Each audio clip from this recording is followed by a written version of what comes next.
Ito po pala yung pinakauna naming destination vlog na kami lang dalawa ng OBR ko. Sa video na ito ay nandesisyonan po namin na magpa-Northern Cebu kami. Kasi palagi na lang kaming nasa southern part ng Cebu. But before that, ako pala si Blair. Isa po akong filmmaker and yan po yung girlfriend ko na si Liza. Honestly, pangarap po talaga namin na mag-daily vlog kaso di kaya sa schedule. So we accepted the fact na pang once a week lang pala yung vlog namin pero praise God, kahit papaano, we still have the chance to travel. Pinipray namin talaga na magawa po yung mga bagay na gusto namin gawin, which is to travel talaga the whole Philippines. But sabi nga ng parents namin na safety first daw muna. So bumili kami ng full face modular helmet dito sa Casco Market, which is ang aming trusted na tindahan dito sa Cebu. Astone pala yung kinuha namin kasi sabi ng karamihan, napaka-solid daw talaga nito at made in Europe siya. After buying the helmet, nagpabundok muna kami kasama yung mga ka-club namin dito sa Cebu para sa isang charity ride na kung saan magi-give back yung NMAX community sa mga tao. Di namin inasahan na ang layo pala pero panatag lang yung loob namin kasi napakadami namin at talagang na-feel namin yung presence ni Lord dahil sa pa-rainbow niya. Nag-stop over muna kami para kumain at mag-chill. Nag-group photo din kami as a club at pagkatapos niyan, nag-gear up na kami at dahan-dahan nag-continue na para sa charity.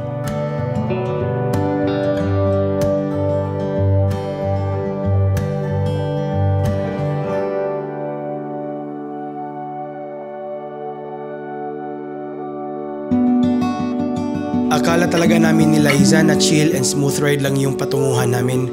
Pero may challenges pala. Umulan at saka rough road ang daanan. But thank you Lord for bringing us safe sa school.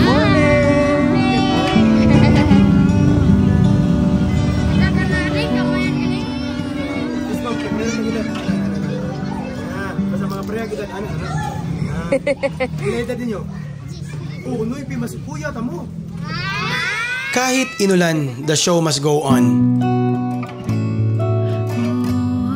Nagbigay yung club ng mga school supplies, vitamins, at may free check-up yung mga bata na may mga sakit, pati na yung mga magulang.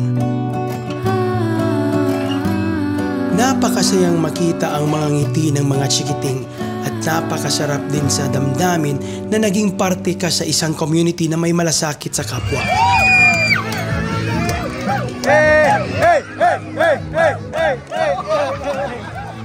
Kinilig din ang mga bata nung nakita nila si Jollibee. Talagang nagpapasalamat kami kay Lord sa experience na ito. Kahit anong sitwasyon, naging successful yung first time ever na charity ride namin ni Liza.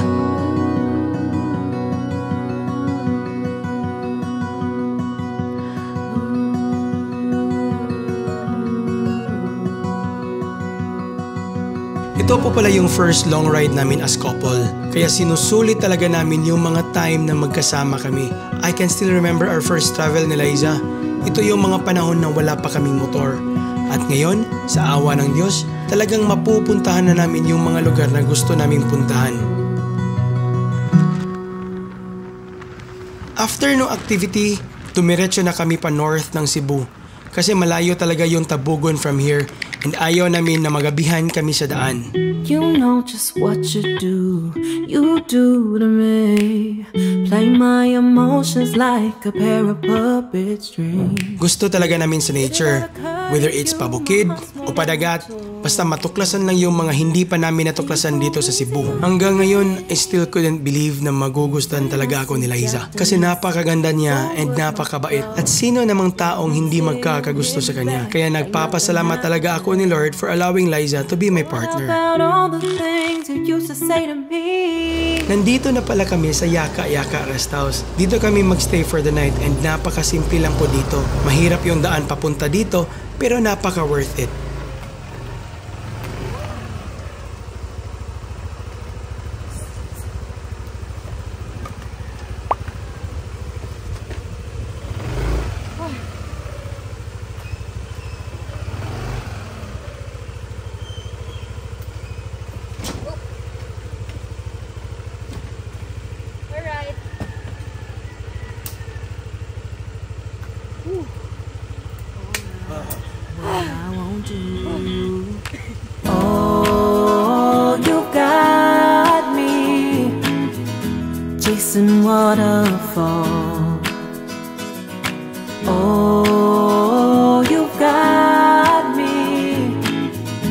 chasing waterfalls. All of the times I've been there, times I came through, I'd meet you anywhere if it brought me closer to you. Distance is killing me, you make it so hard. Won't you let me love you, babe? Used to be optimistic, these days I just don't know. Pick a fence in the valley, I hope it's losing its hold. You know them other girls won't love you like I do. Can't afford to give up on you. And you know I wouldn't do that to you. You know I wouldn't treat you that way, no. I've been running, can't get. Oh, you got me chasing waterfalls. Oh, you got me chasing waterfalls. Kinabukasan, pumunta kami sa lugar kung saan talaga yung first destination na gusto naming puntahan bilang mag-couple. So, papunta na tayo sa Banyan. Banyan, no? Banyan Cold Spring. Banyan Spring Resort. Banyan Spring Resort. Sorry. Tapos, ito yung daan. Papuntang Banyan. Straight lang. Ito? Wala talaga kaming alam kung saan palabas patungong Banyan. Sinunod lang namin yung sinabi ni ate na straight lang daw. Walang tao, puro kahoy. May mga paw prints naman yung daan at mga marks ng gulong kaya naging track namin siya patungong labas. Siguro, or doon. Baka doon. Magtanong tayo. Baka may aso, Bibia. Pinagtsatsagaan na lang namin talaga to. Sige, check mo nga dito. Kasi ang layo dito from Cebu. Since nandito na kami, so punta na lang kami doon sa Banyan. Kahit kami lang dalawa ni Eliza. Dito ka. May daan. Ewan ko pa saan. Try lang natin. And ang naka-disadvantage, we cannot ask someone because walang tao dito at nasa gitna kami ng bundok.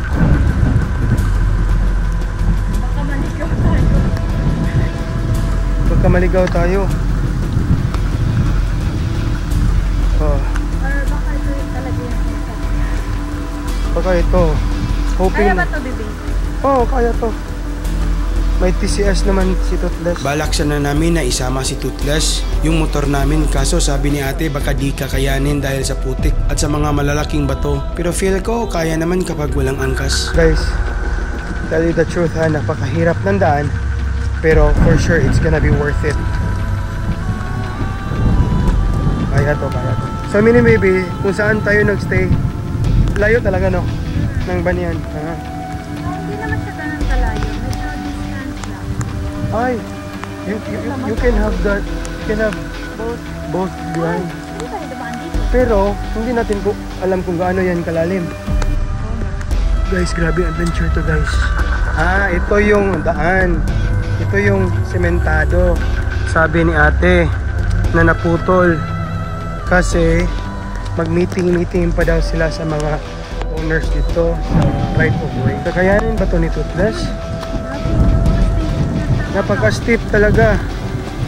Parang steep neck. Ha? Siguro. And maybe this is such an adventure. Careful ha, slippery. Wow. Interior baby. Interior. Baka doon tayo. Baka papasok tayo ng interior. Parang natatakot na ako. Sa punto na ito, medyo kinabahan na ako dahil wala kaming mapagtatanungan at nasa gitna kami na kung saan wala kaming alam. May daan ba? Guys. Parang ang layo na natin. Saan talaga?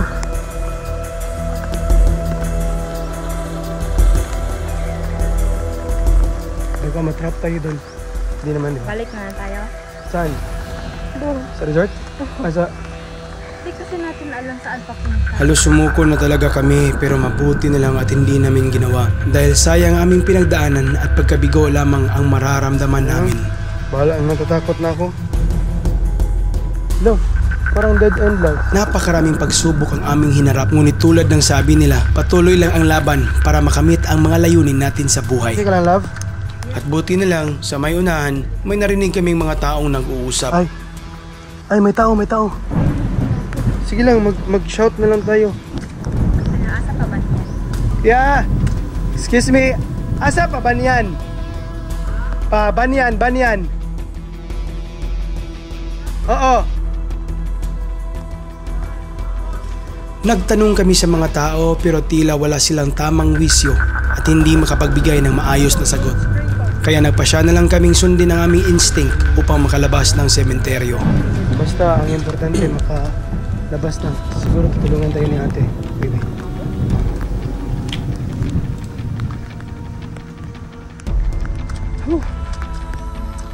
Enjoy.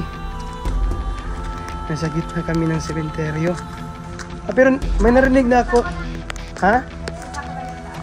So, tama to? Saan? Yun ang daan? Ay, praise God. We survived. So, nandito na kami sa street. Pagkatapos naming makalabas sa sementeryo, sobrang saya ang nararamdaman namin at agad kaming nagtungo sa Banyan Spring para maranasan ang kanilang malamig na bukal.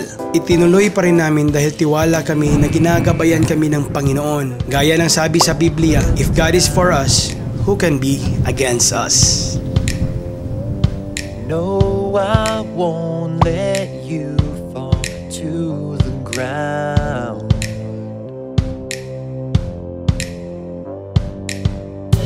Free won't get much more.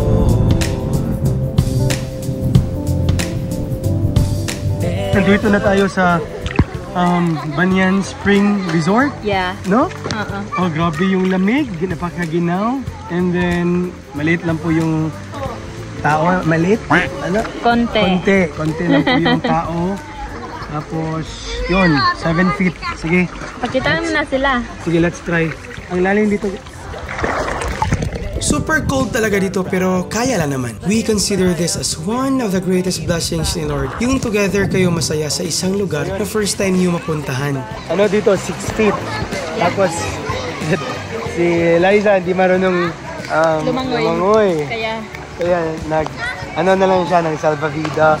May free na kasi ako. Yes! Akala ko, dun lang tayo sa indoor kasi pinagbabawalan daw yung dito kasi may bagyong Hindi naman siya pinagbabawalan.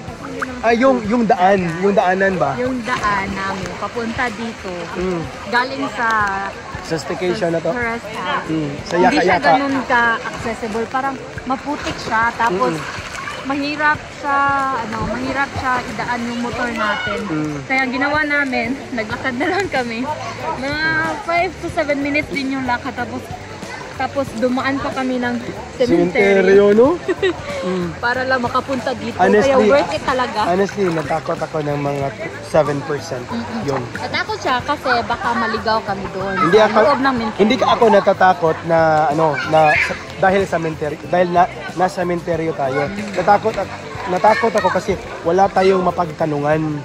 Yun kasi magiging problema baka matrap tayo sa gitna kasi parang bukid Pero di pala bukid. Baby, anong masasabi mo sa gawa ni Lord, baby? Napakaganda. Grabe no, nature.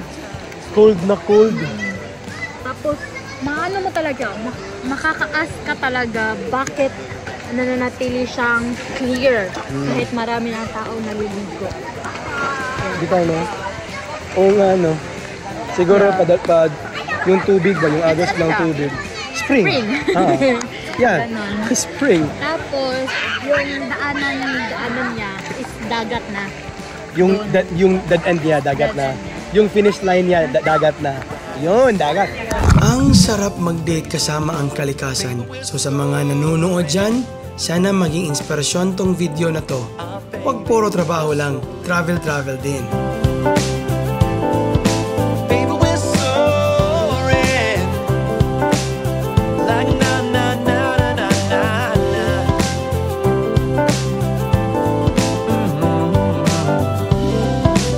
namin maitatanggi na isa ito sa pinakamasayang araw na na-experience namin.